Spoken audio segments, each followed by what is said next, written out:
فالحاله البدنيه بتاعته افضل، واخد بالك. لكن انا عندي لعيبه محترمه جدا ولعيبه مميزه جدا، عددها قليل لكن لعيبه هايله. دول كانوا قبل الماتش الاهلي وانت رايح يا كابتن، كان الاستقبال جميل جدا. انا بكيت والله العظيم، والله ماتش الاهلي وانتوا رايحين انا دموعي نزلت من الموقف ده بصراحه من جماهير الزمالك.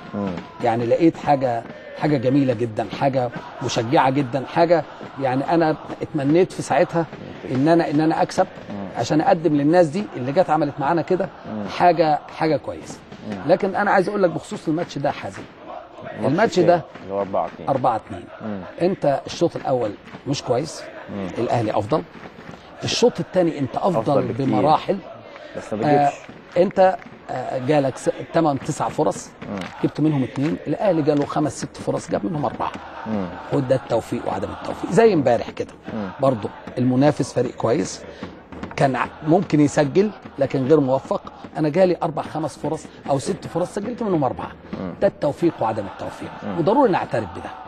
طب يعني نتخيل يا حازم ان انا خسران والفرص دي او الاهداف اللي ضاعت دي تسجل منها 4 أهداف او 3 أهداف. مش كانت الفرقه دي هيبقوا ابطال؟ صح. مش المدرب ده كان هيبقى اعظم؟ هي دي الكوره.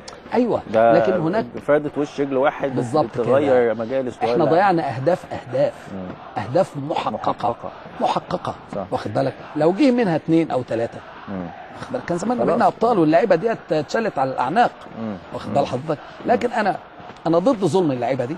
اللعيبه دي برضه لعيبه مخلصه جدا، لعيبه رجاله جدا، بدليل يا حازم. يعني انا هقول لك الاسبوع اللي فات ده طبعا انا بقول لك انا في الوقت ده دموعي نزلت عشان عارف.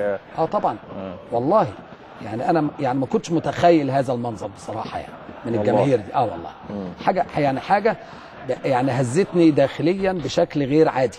والله حتى انا قلت للولاد، قلت لهم يا اولاد الناس اللي جم وصلونا ده في الغردقه كمان ده في الغردقه، الناس اللي جم وصلونا وعملوا معانا كده مش عايزين نكسفهم، عايزين نرفع راسهم. ده الكلام اللي قلته لك. لكن انا بقول لك برضو لعيبتنا لعيبه محترمه جدا، لعيبه كويسه جدا، لعيبه مخلصه جدا. وانت عارف يا حازم الازمه الماليه اللي بتمر بها كل انديه مصر، والولاد دول برضو يمكن انا ضروري يحضرني هنا اتكلم على الاستاذ ممدوح. انا كنت مختلف معاه في فترات سابقه قبل ما اجي النادي، لكن لا اختلف عليه. الاستاذ ممدوح عباس لا اختلف عليه مطلقا.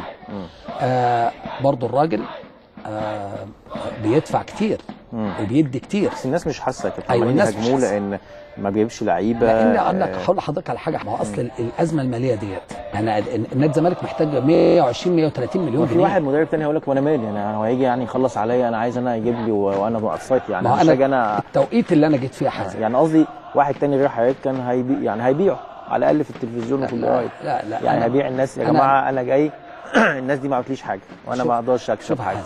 انا راجل انا بعشق ناديه زي كل اولاد النادي، وانا لا اتنصل من المسؤوليه.